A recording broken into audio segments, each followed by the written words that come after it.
ततो युद्धपरिश्रान्तं समरे चिन्तया स्थितं रावणं चाग्रतो दुष्ट्या युद्धाय समुपस्थितं दैवतेश्च समागम्य द्रष्टुमभ्यागतो रणम् उपागम्य पवित्राम मगस्त्यो भगवान् ऋषिः राम राम महाबाहो सुगुह्यं सनातनं येन सर्वान् नरीन् वत्सा समरे विजयिष्यसि आदित्यहृदयं पुण्यं सर्वशत्रुविनाशनं जयावहं जपे नित्यमक्षयं परमं शुभं सर्वमङ्गलमाङ्गल्यं सर्वपापप्रणाशनं चिन्ताशोकप्रशमना मयूर्वर्धनमुत्तमम् रश्मिमन्तं समुद्यन्तं देवासुर नमस्कृतं पूजयस्व विवस्वन्तं भास्करं भुवनेश्वरं सर्वदेवतात्मको हेश तेजस्वी रश्मिभावनः एष देवासुरगणा लोकान् पातिहवस्तिभिः एष ब्रह्मश्च विष्णुश्च शिवस्कन्दः प्रजापतिः महेन्द्रो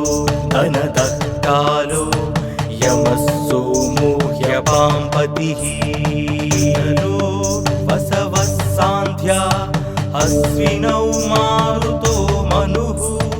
वायुर्वह्निः प्रजाः प्राणा ऋतुकर्ता प्रभाकरः आदित्यः सविता सूर्याः खगः पूषा खगस्तिमान् सुवर्णसदृशो भानुः सुवर्णरेता दिवाकरः हरिद्वसा सहस्रार्ची सप्तसप्तिर्मरीचिमान् तिमिरोन्मथनशम्भु सप्ताष्टमार्ताण्डां सुमान् हिरण्यगर्भशिशिरसप्तनो भास्करो रविः अग्निगर्भोदितेः पुत्रा शङ्कः शिशिरनाशनः व्योमनाथस्तमो वेधी रुक्मजु सामपारगः घनवृष्टिरपामित्रो विन्ध्यावीधिप्लवङ्गमः आतपी मण्डली मृत्युः पिङ्गलः सर्वतापनः रविर्विशो महातेजो रक्तः सर्वभवोद्भवः नक्षत्र ग्रहतारणा मधिपो विश्वभावनः तेजसामपि तेजस्वी द्वादशात्मान् नमोऽस्तु ते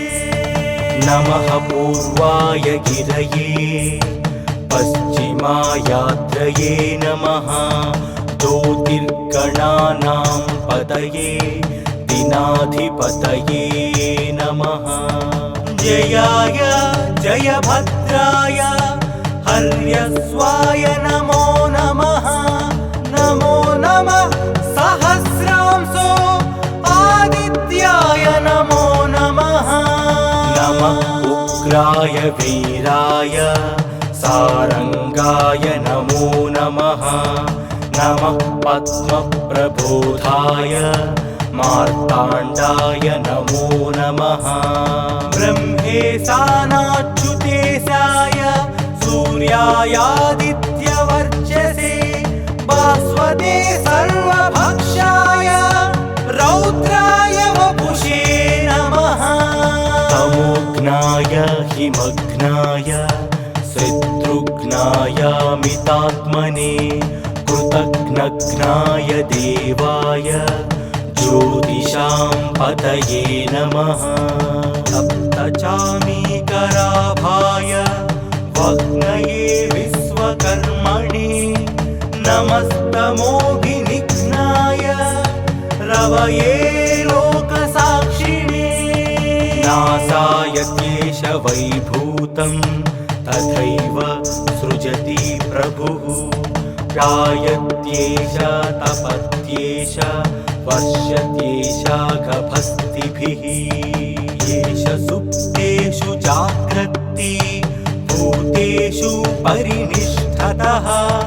एष चैवाग्निहोत्रं च फलं चैवाग्निहोत्रिणा वेदाश्च क्रतवश्चैव क्रतूनां फलमेव च यानि कृत्यानि लोकेषु सर्वयेषु रविः प्रभुः येन मापत्सु कृत्येषु कान्तारेषु भयेषु च कीर्तियन् पुरुषः कश्चिन्नावसीदति राघवा पूजया स्वैनमेकाग्रो देवदेवं जगत्पतिम् एतत् त्रिगुणितं जप्त्या युद्धेषु विजयिष्यसि अस्मिन् क्षणे महाबाहो रावणं त्वं वदिष्यसि एवमुक्त्या तदागस्तो जगाम च यथागतम् एतच्छ्रुत्वा महातेजा नष्टशोको भवत्तदा धारयामास सुप्रीतो राघवः प्रयतात्मवान् आदित्यं प्रेक्ष्य जप्त्यादु परं हर्षमवाप्तनवान् त्रिराचम्य शुचित् भूत्वा धनुरादाय वीर्यवान् रावणं प्रेक्ष्य हृष्टात्मा युद्धाय समुपागम सर्वयत्नेन महतावधे तस्य द्रुतोऽभवत् अधरविवदनिरीक्ष्य रामं मुदितमानः परमं प्रहृषमाणः निशिचरपति संशयं विदित्वा सुरगणमध्यगतोत्सर्वरेति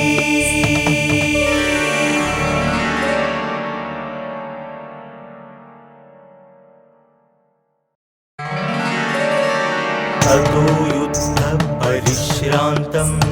समरे चिन्तया स्थितं रावणं जाग्रतो दृष्ट्या युद्धाय समुपस्थितं दैवतेश्च समागम्य द्रष्टुमभ्यागतो रणम् उपागम्य भविद्राम मगस्त्यो भगवान् ऋषिः राम राम महाबाहो शृणुगुह्यं सनातनं येन सर्वान् नरीन् वत्सा समरे विजयिष्यसि आदित्यहृदयं पुण्यं सर्वशत्रुविनाशनं जयावहं जपे नित्यमक्षयं परमं शुभम् सर्वमङ्गलमाङ्गल्यं सर्वपापप्रणाशनं चिन्ताशोकप्रशमना मयूर्वर्धनमुत्तमम् रश्मिमन्तं समुद्यन्तं देवासुर नमस्कृतं पूजयस्व विवस्वन्तं भास्करं भुवनेश्वरम् सर्वदेवतात्मको हेश तेजस्वी रश्मिभावनः एष देवासुरगणा लोकान् पातिहवस्तिभिः एष ब्रह्मश्च विष्णुश्च शिवस्कन्दः प्रजापतिः महेन्द्रो धनदः कालो यमः सोमो ह्यपाम्पतिः वसवः सान्ध्या अश्विनौ मारुतो मनुः वायुर्वह्निः प्रजाः प्राणाः ऋतुकर्ता प्रभाकरः आदित्यः सविता सूर्याः खगः पूषा खगस्तिमान् सुवर्णसदृशो भानुः सुवर्णरेता दिवाकरः हरिद्वसा सहस्रार्ची सप्तसप्तिर्मरीचिमान् तिमिरोन्मथन शम्भु सप्ताष्टमार्ताण्डां सुमान् हिरण्यगर्भशिशिर सप्तनो भास्करो रविः अग्निगर्भोदितेः पुत्रा शङ्कः शिशिरनाशनः व्योमनाथस्तमो वेधी रुक्मजु सामपारगः घनवृष्टि रपामित्रो विन्ध्यावीधिप्लवङ्गमः आतपी मण्डली मृत्युः पिङ्गलः सर्वतापनः रविर्विशो महातेजो रक्तः सर्वभवोद्भवः नक्षत्र ग्रहतारणा मधिपो विश्वभावनः तेजसामपि तेजस्वी द्वादशात्मान् नमोऽस्तु ते नमः पूर्वाय गिरये पश्चिमायात्रये नमः ज्योतिर्गणानां पतये दिनाधिपतये नमः जयाय जयभद्राय हर्यस्वाय नमो नमः नमो नमः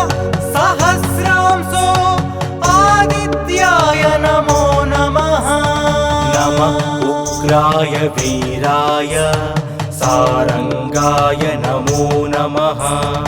नमः पद्मप्रबोधाय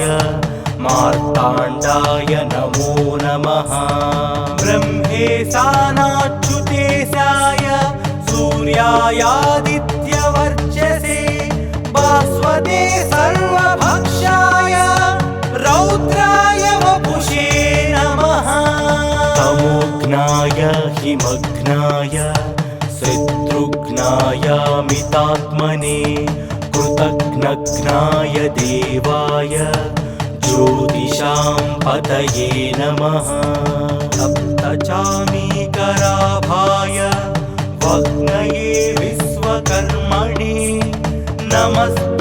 नमस्तमोभिनिघ्नाय रवये लोकसाक्षिणे नासाय क्लेश वैभूतं तथैव सृजति प्रभुः गायत्येष तपत्येष वर्षत्येष गभस्तिभिः येष सुप्तेषु जाग्रत्ति भूतेषु परिनिष्ठतः येष चैवाग्निहोत्रं च फलं चैवाग्निहोत्रिणा वेदाश्च क्रतवश्चैव क्रतूनां फलमेव च यानि कृत्यानि लोकेषु सर्वयेषु रविः प्रभुः येन मापत्सु कृत्येषु कान्तारेषु भयेषु च कीर्तियन् पुरुषः कश्चिन्नावसीदति राघव पूजया स्वैनमेकाग्रो देवदेवं जगत्पतिम् एतत् त्रिगुणितं जप्त्या युद्धेषु विजयिष्यसि अस्मिन् क्षणे महाबाहो रावणं त्वं वदिष्यसि एवमुक्त्या तदागस्तो जगाम च यथागतम् एतच्छ्रुत्वा महातेजा नष्टशोको भवत्तदा धारयामास सुप्रीतो राघवः प्रयतात्मवान् आदित्यं प्रेक्ष्य जप्त्यातु परं हर्षमवाप्तनवान् त्रिराचम्य शुचित् भूत्वा धनुराधाय वीर्यवान् रावणं